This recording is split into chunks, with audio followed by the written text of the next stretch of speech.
tokutana pour adimé en solo. Balobi c'est la qualité.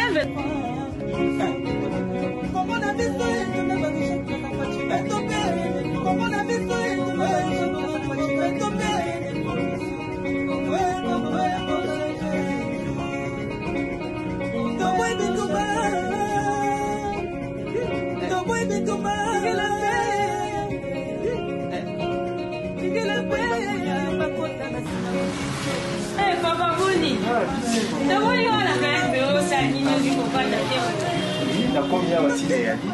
parce que il y a le logo original en direct d'Angleterre. Le logo des alliés. Il y a voilà, il y a des alliés. Et puis, il y a plus la promotion. Donc, il y a le Wenda pour y aller à Moussiko, avec un habitant pour la promotion. Promotion, il y a un direct promotion. Promotion,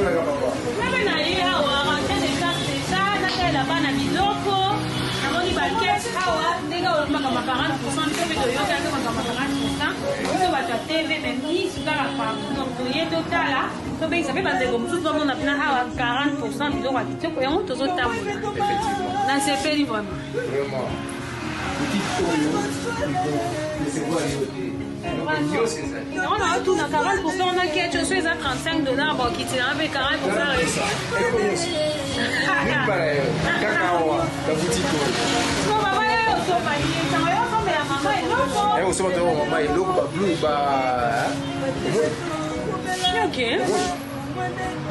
Babi, ni par ailleurs. Nulle part ailleurs.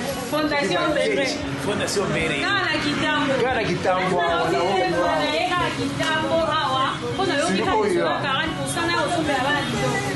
Vraiment. Il y a un qui pour la promotion.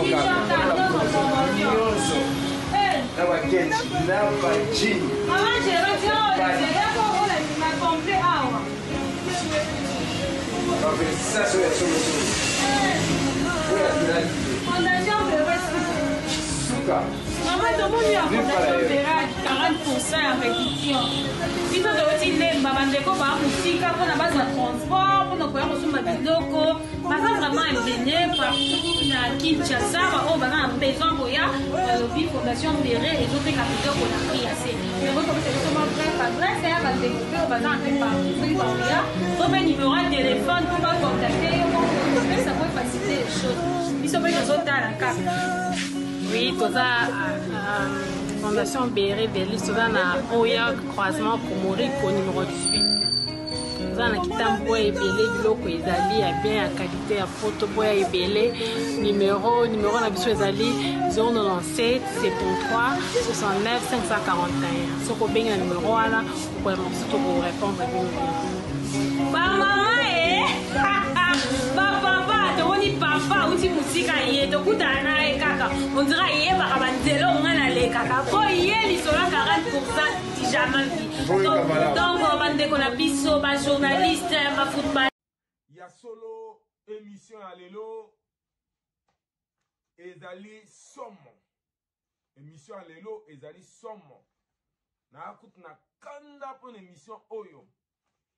Kanda bukolo bandeni mwana nzambe kokanga kanda eza kanda même ici au total na bible na mokanda psaume zamba zali contre violence kanda naza nango eza kanda à la contre ya Corneille Nanga bokolanda vidéo na kotia après intervention na ngai ndenge nini Nanga a eu audace à partir à Kenya à lancer mouvement à rébellion.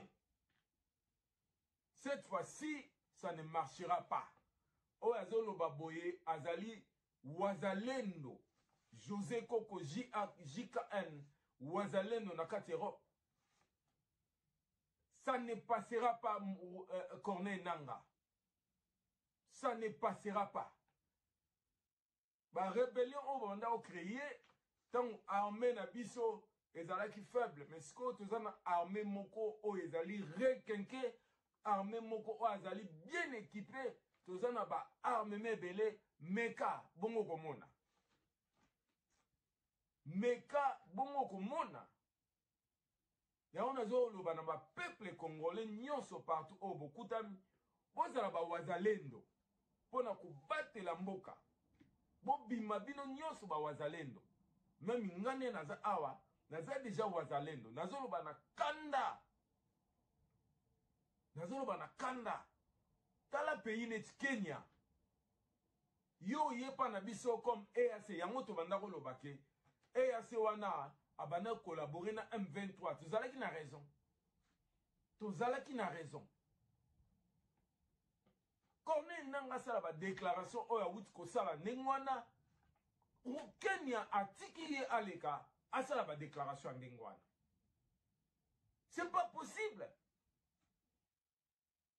Dans une information, président Wana Ruto a outi koleka na télévision azo parvenir koloba Rwanda est un pays Kenya est un pays démocratique so yi muta sali ba déclaration na ye ba ko kangete o eza ko sakana na bato to moni les États-Unis makamnyo elekaki année oyo il y avait un type a fait une déclaration que Azoko se prépare pour ma président de la République. Il y a États-Unis. Nini le kaki. FBI aussi ba lambda qui ba kinda ko luka place à fandaka ba battre.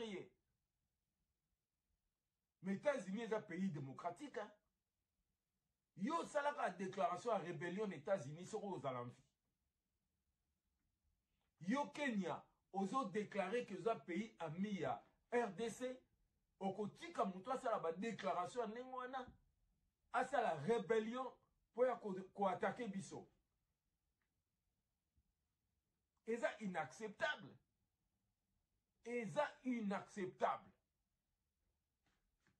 Yango malgré na monaki déclaration il y a ministre information azali porte-parole, il y a gouvernement, il y a RDC. Ce qui pon ngai relation diplomatique, il faut qu'attendre. Il faut rappeler ambassadeur na biso azana Kenya va rappeler azonga awa pe oya Kenya a coupé sa demande d'explication après wana il fallait la expulser refouler mani manitari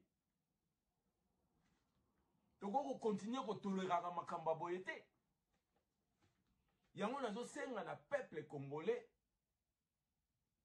pas union so kutami même biso pa tozali awa toza déjà ba wazalendo.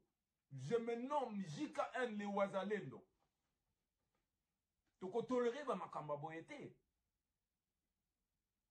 Yango tozo senga na gouvernement congolais, il faut avoir décision à expulser ambassadeur ya Kenya azonga na mboka na ye. Et puis à rappeler ambassadeur na biso oyo na Kenya azonga awa. Azonga na RDC. Trop c'est trop. Bango bazo kansa RDC c'est un pays faible.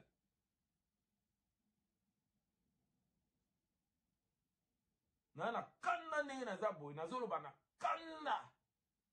En tant que wazalendo. Toko tika kaso makambo ele kakate. Obeti to beti yo.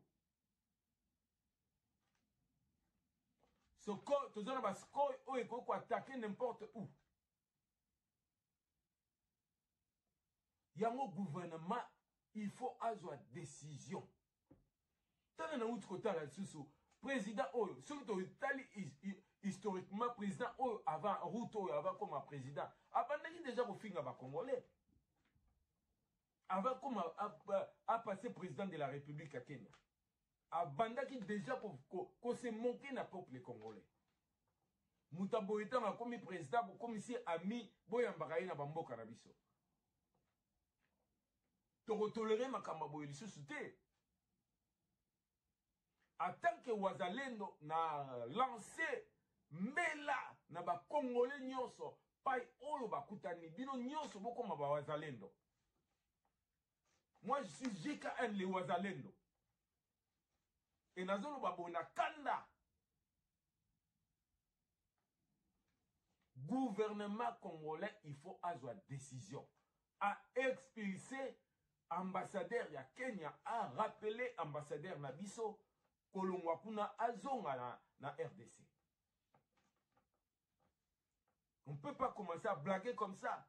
Et puis le même président na moni azolo bake ici na Kenya, est un pays démocratique, moutaza na droit s'exprimer non alingi. On se moque de qui?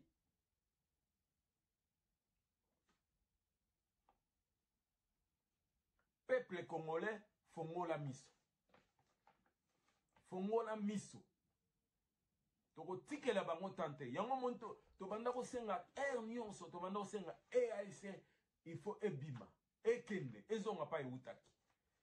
Baza pour bisote. Ceux qui ba yaki, ba yaki pour ba aider biso, ba linge ko tikate, ba sympathiser na M23.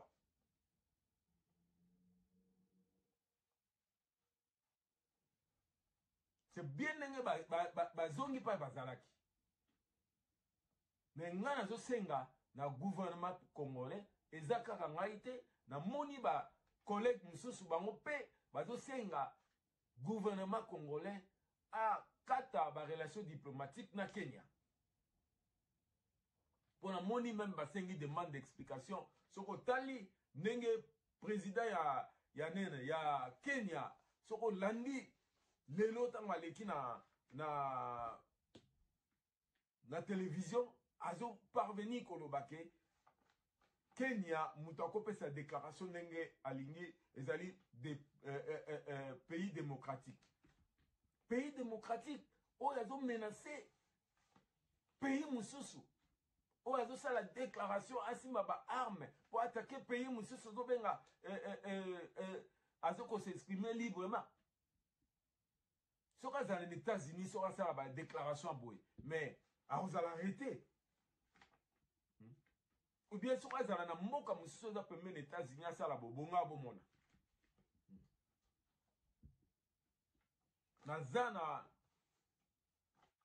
bah, minute et belleté, émission, bah, Pesek Ngaï, n'a passé plus de 10 minutes, oh, émission, n'a pas les kaki, n'a l'exé 3 minutes, Rangi, a rappelé ngai na moni que 10 minutes elingo koka. Na zap na matière rebelle à koloba, mais moyen na continuité, Rangi a rappelé nga que lobi na l'exia ki ba minute. Donc lelo na rozala un peu souple pour na sepisa pendeko o yaza na machine. Bokota la déclaration ya gouvernement congolais à travers Patrick Mouyaya, où Yazali Bongo, ministre et information, peut porter parole au gouvernement. Mais avant, on a beaucoup de sous Nanga, Makamba, Oyo, à Salaki déclaration à Kenya, surtout l'accès à Molingote, pour toi encourager. Au contraire, Tozan na Kanda, na Olia Minu, Ngai Jika N, les Wazalendo, na Olia Minu. Mais on passe été. Ako pasete biso nyoso za sima fachi beton armée na biso za rekenke ta nyoso na zolo bango armée na biso eza rekenke ba okoka sute wana armée wana ba ko attaquer zaki armée akala armée siko to comme na ba Sukhoi to comme na ba hélicoptère récemment to moni ne ba auto blindé et uti kokoma peuple congolais zala serein. Nene to pesa ki mbela tamboke na irne bokeba. O azali mopaya ko voter ete. Votez-moi na mboka, votez-moi na mboka. Ko sala attention te, ko sala attention te.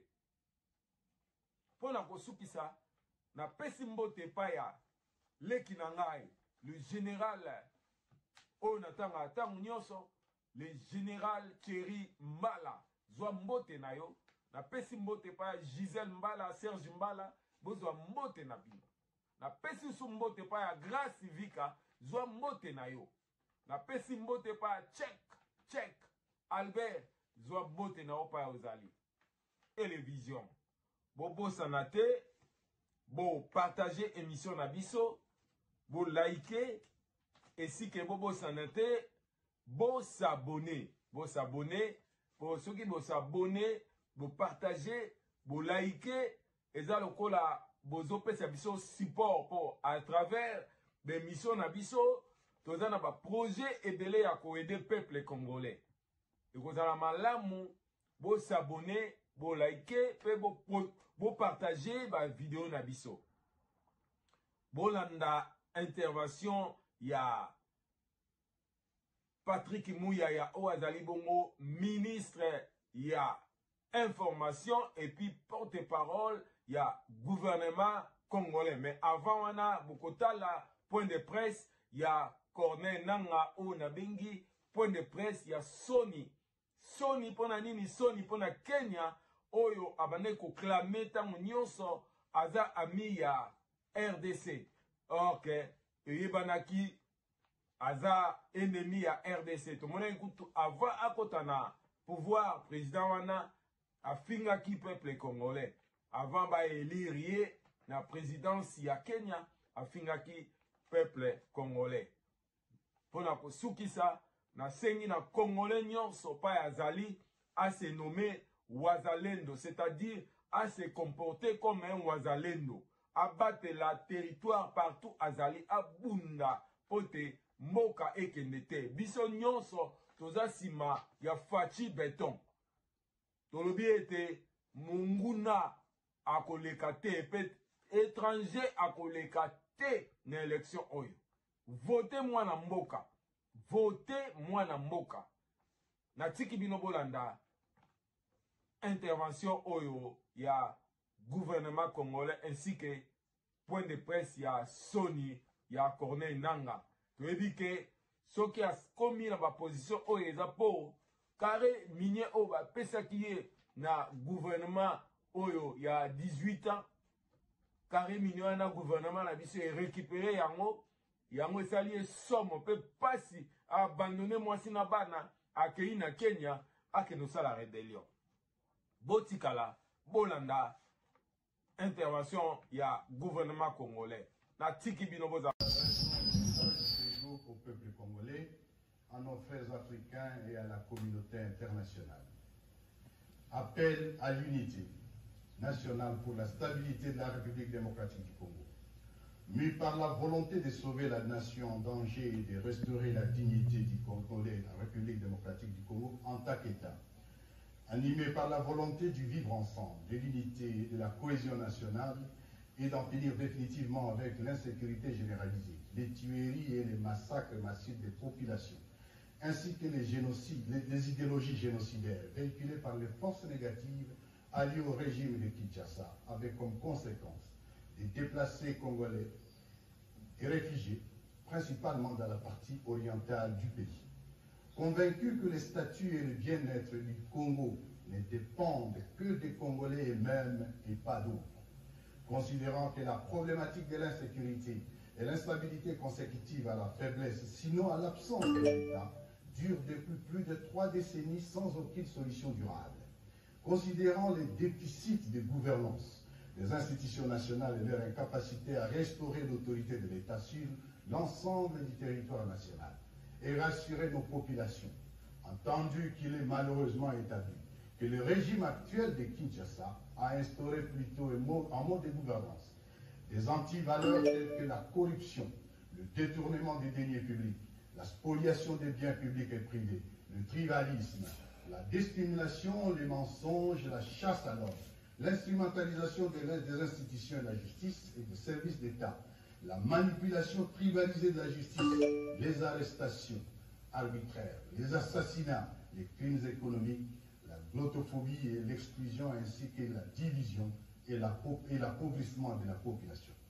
Vu que le régime de Kinshasa a fait le choix délibéré de sous-traiter la sécurité nationale en utilisant la guerre comme fonds de commerce, sacrifiant les forces armées de la République démocratique du Congo au profit des mercenaires étrangers et des forces négatives qui écument l'est du pays, y sèmant mort et désolation. Étant donné que le gouvernement de la RDC viole délibérément la Constitution, les lois de la République et tous les traités internationaux conclus par notre pays.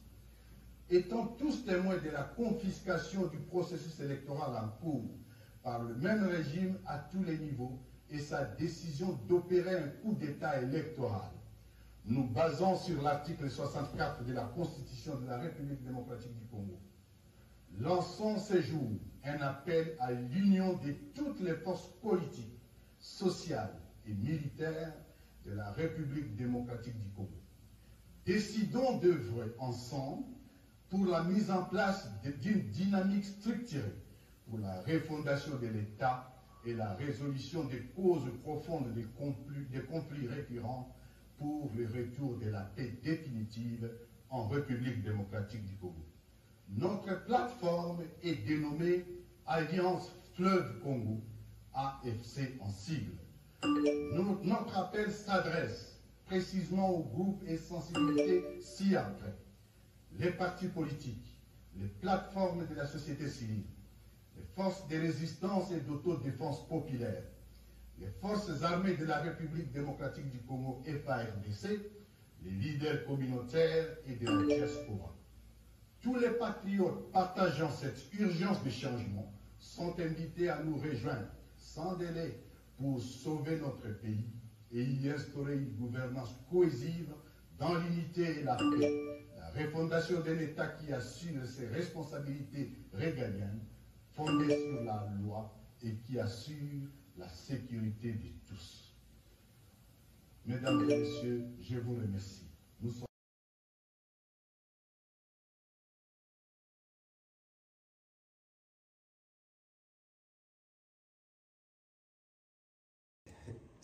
D'abord, ça n'a rien de surprenant. Nous vous disons depuis plusieurs semaines ici que les opposants préparent plus la contestation que les élections. Et à quelques jours justement de la tenue des élections, on veut faire peur aux Congolais. On veut faire peur aux Congolais pour dire, écoutez, il y aura pas, d'abord on dit qu'il n'y aura pas élection, ensuite on dit, bon, les résultats, etc. On ne va pas rentrer dans ces considérations-là, dans ces polémiques. Mais il y a quand même quelques éléments d'observation que cet exercice rappelle. Ici, M. Corneille Nangaa, je n'aime pas parler des individus, mais je crois qu'il devrait avoir honte.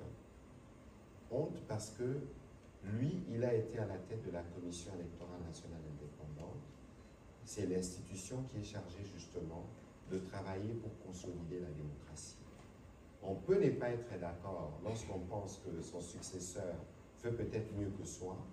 On peut être critique sur le travail qui est fait, mais de là, on voit des déclarations tapageuses, mais de là à franchir les caps d'un mouvement armé, c'est de ne finalement rien comprendre justement de la démocratie que lui, il était censé, ou qu'il est censé lui défendre. On ne va pas lui faire son débat, il sait de quoi il parle. Mais vous savez, Madame Rachel, on a vu de mouvements rebelles politico-militaires se créer ici. Ces mouvements politico-militaires ne se créent pas dans un hôtel 5 étoiles dans une capitale étrangère qui n'est pas frontalière de la RDC. Il aurait été plus vaillant, parce qu'on en voit, on en entend derrière les écrans pour des besoins de buzz, on fait des déclarations et on pense pouvoir faire peur aux Congolais pour les dissuader de ne pas aller voter, ou parce qu'ils savent que je ne voudrais pas politiser les briefings de ce soir. Vous-même, vous voyez la campagne, comment elle se déroule, on peut présager de ce que seront les résultats. Et donc, c'est une forme, à mon avis, je ne dirais pas de lâcheté, mais écoutez, il aurait été peut-être plus vaillant alors en disant, à partir de tel point, je fais ces déclarations. Bon, on va continuer. Et c'est tellement grave ce qui s'est passé que nous ici, nous vous disions, qui sont ensemble contre la République. Moi, je voudrais ce soir, je sais que M. Moïse Katumbi, qui est candidat qui nous suit, s'exprime publiquement sur cette question. Sinon, nous allons conclure. Vous avez vu que lorsque M. Katumbi a commencé sa tournée en province orientale, vous avez vu M. Nangaa lui souhaiter la bienvenue et dire de lui tous les biens qu'il a dit. Donc aujourd'hui, comme nous pensons qu'il y a un complot contre la République qui part du Rwanda, avec évidemment les terroristes du M23 et qui s'y trouvent des alliés, notamment M. Corneille Nangaa, qui ne s'est pas gêné de s'afficher avec quelqu'un qui est réputé terroriste et qui a dit publiquement son soutien à un candidat qui s'appelle Moïse Katumbi, et pour qui vous savez que sa campagne est battue et faite par des trolls rwandais ou par les Rwandais, ils battent sa campagne sur les réseaux sociaux. Dans d'autres cadres, on en fera la démonstration. Et vous savez que M. Salomon, qui est très proche de Moïse Katumbi, a été interpellé, évidemment parce qu'il y a des liens étroits qui ont été établis avec les Rwandais. Il y a un besoin, parce que nous considérons, je considère que M. Moïse Katumbi est un démocrate, il y a un besoin pour lui de se désolidariser publiquement de la démarche qu'a commencé M. Corneille Nangaa, même s'il n'a pas cité ses alliés, mais on peut présager, au regard de faits que je viens de relever ici, qui travaillent en synergie. Si ce n'est pas le cas, il faut qu'il les dise publiquement. Auquel cas, nous allons considérer qu'ils sont effectivement ensemble contre la République. Vous pouvez ne pas être d'accord avec le processus. Le processus peut avoir des irrégularités, mais vous ne pouvez pas penser créer un mouvement politico-militaire. Militaire signifie encore tuer des Congolais. Est-ce que les Congolais ne sont pas déjà assez morts pour que quelqu'un qui était censé, lui, être, ou qui a été à un moment donné au cœur d'un exercice démocratique d'une commission électorale, puisse être celui qui veut la mort des Congolais? Parce que lorsque vous dites politico-militaire, ça veut dire que vous devenez rebelle, ça veut dire sûrement que peut-être demain il sera incorporé dans les rangs du M23, ça veut dire qu'ils sont responsables, il deviendra de ces faits responsables de massacres qui sont commis sur les populations. Est-ce que de cette manière-là, qu'on peut jouer un rôle de régulation ou de sauveur, parce qu'on pense peut-être qu'on s'est réinvesti de pouvoir surnaturel pour venir sauver les Congolais qui seraient dans une forme d'enfer, entre guillemets, passez-moi l'expression. Et donc, je pense que c'est un comportement antipatriotique, et je pense aussi que tous ceux qui se disent démocrates, en commençant par Moïse Katumbi et tous les autres candidats et autres personnalités politiques, doivent dénoncer publiquement, parce qu'il est hors des questions de faire couler les sangs de Congolais pour penser pouvoir arriver au pouvoir. Et d'ailleurs, je pense que cet acte aura des conséquences. Aura des conséquences parce que le Kenya, par exemple, nous doit des explications. Comment un pays avec lequel nous travaillons, avec lequel nous sommes dans des processus qui doivent permettre le retour de la paix dans l'Est, peut accueillir des activités subversives? Il y aura évidemment des conséquences diplomatiques. En tout cas, il y a une procédure diplomatique qui sera mise en place. Peut-être que les VPM étant en campagne, mais sur le principe, le Kenya doit nous expliquer ce qui se passe. Et puis, dans les mêmes registres, vous avez vu que nous avons obtenu un cessez-le-feu. Un cessez-le-feu, il y a quelques jours, et vous pouvez vérifier des nouvelles du front, nous apprenons qu'il y a un cessez-le-feu qui a été prolongé de 2 semaines. Et donc, nous sommes en train de régler le problème qui fait qu'il y a 1 million de Congolais qui sont déplacés, qui font qu'il y a 1 million de Congolais qui ne seront pas en mesure de voter. Nous voulons régler les problèmes au prix de plusieurs sacrifices. Et voilà quelqu'un qui s'est dit patriote, qui aime le Congo, penser pouvoir, par les armes, par la mort, par les massacres de Congolais, penser pouvoir revenir au pouvoir ou réoccuper le poste des responsabilités. C'est antipatriotique, je le répète, et j'espère que j'ai été assez clair sur les sujets. On peut revenir pour parler de la carte.